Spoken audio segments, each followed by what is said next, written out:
Hello everyone, welcome back to my channel little hope. তো তোমরা সবাই কেমন আছো? আশা করি ভালো আছো, সুস্থ আছো। আমিও ভালো আছি। আজ আমি তোমাদের সঙ্গে শেয়ার করব মিষ্টি দই। তোমরা থাম্বনেল টাইটেল দেখে অলরেডি বুঝেই গিয়েছো যে আজকে মিষ্টি দই শেয়ার হতে চলেছে। তো এখানে দেখো, আমি এই আমুলের কৌটোগুলো নিয়েছি, এর মধ্যেই দই বসাবো। তো বাটার খেয়ে এগুলো তো ফেলে দিই, এগুলো ফেলে না দিয়ে কাজে লাগাবো। তো এর মধ্যেই আমি দই বসাবো। তাতে কি হবে, আমি একটা যদি বড় পাত্রে দই বসাই, দইটা যখন আমি কেটে কেটে খাবো তখন দই থেকে জল কেটে যাবে। তো আমি যদি এরকম ছোট ছোট একটা বক্সের মধ্যে বসাই, যখন খাবো একটা করে বের করতে পারবো, তাই না? তো চলো, প্রথমে আমি 1.5 লিটার দুধ নিলাম আর টক দই নিয়েছি, দেখিয়েছি তোমাদের। তো এখন দেখো ক্যারামেলটা বানিয়ে নিচ্ছি। কড়াইয়ের মধ্যে অল্প একটু চিনি দিয়ে হালকা আঁচে নাড়াচাড়া করতে থাকলে অটোমেটিক চিনিটা গলে একটা কালার আসবে। তোমরা চাইলে সাদা দই বানালে ক্যারামেলটা বানানোর কোনো দরকার নেই। আর যদি সাদা দই বানাতে চাও তাহলে এটা স্কিপ করে তোমরা ডাইরেক্ট দুধ গরম করে দুধটা জাল দিয়ে আর কি দইটা বসিয়ে নিতে পারবে। তো দেখো এখানে ক্যারামেলটা আমার তৈরি হয়ে গেছে। গ্যাসের আঁচটা একদম কমিয়ে রাখতে হবে। গ্যাসের ফ্লেমটা যদি এই চিনিটা যদি পুড়ে যায় তবে তেতো লাগবে আর টেস্টটাও বদলে যাবে। আর ক্যারামেল বানিয়ে যদি একটু দই বসানো হয়, দইয়ের টেস্টটা দ্বিগুণ লাগে। আমার তো দারুণ লাগে, এর টেস্টটা খুব ভালো লাগে। ক্যারামেলটা তৈরি হয়ে গেছে, এর মধ্যে একটু দুধ দিয়ে দিয়েছি, দিয়ে এটাকে ঢেলে একটা পাত্রে রেখে দিলাম। তো তোমরা দেখতেই পেলে চিনির যখন ক্যারামেলটা তৈরি হয়ে গেছে, ওতে আস্তে আস্তে একটু দুধ দিয়ে দিতে হবে। দুধ দিয়ে এটা ভালো করে গুলিয়ে আর কি নামিয়ে নিলাম। তো ওই একই কড়াইয়ের মধ্যে দুধ জাল দিয়ে নিচ্ছি, তোমরা চাইলে অন্য কড়াইয়েও দুধ জাল দিতে পারো। তো এদিকে আমি টক দইটা একটু জল ঝরাতে দিয়ে রাখছি। তোমরা সাদা কাপড়েও বেঁধে রাখতে পারো, দই থেকে জলটা বেরিয়ে যাবে।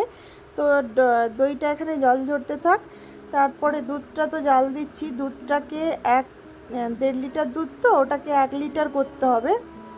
জাল দিয়ে দিয়ে একদম কমিয়ে নিয়ে আসতে হবে, তবেই দইটা ভালোভাবে বসবে।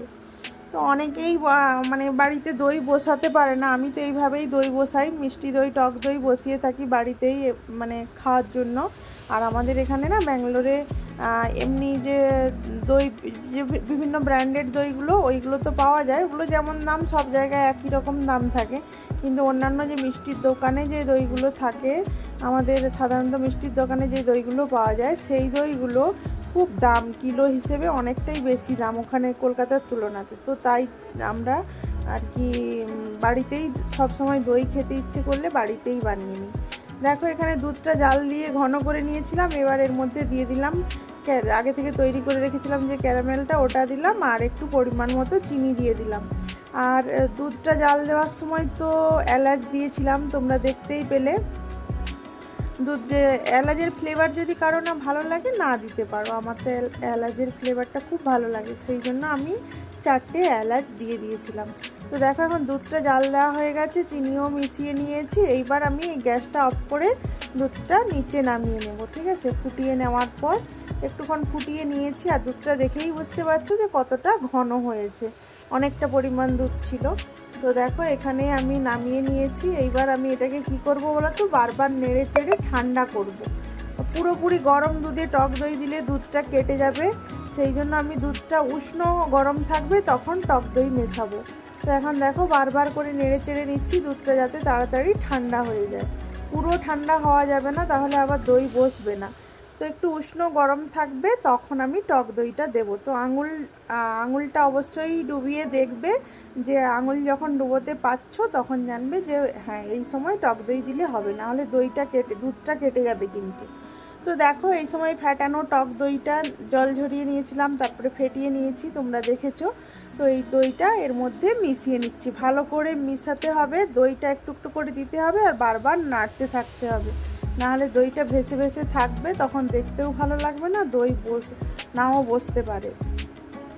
তো এইভাবেই তোমরাও চাইলে বাড়িতে দই বসাতে পারো। আর অবশ্যই তোমরা যে কোনো পাত্রেই দই বসাতে পারো। স্টিলের পাত্রেও আমি দই বসিয়েছি অনেকবার, চাইলে আবার কোনো দিন বানালে আমি তোমাদের সঙ্গে শেয়ার করব। আর এখানে দেখো আমি বাটারের এই যে কৌটোগুলো, আমরা তো বাটার খাওয়ার পরে এই কৌটোগুলো ফেলে দিই, তো আমি না ধুয়ে রেখে দিয়েছিলাম। ভাবলাম যে এর মধ্যেই দই বসাবো, কোনো না কোনো তো কাজে আসবে। তো আমরা তো সাধারণত ফেলেই দিয়ে থাকি, তো এই সব জিনিসগুলো ব্যবহার করা যায় সেটাই তোমাদের দেখাচ্ছি আর কি।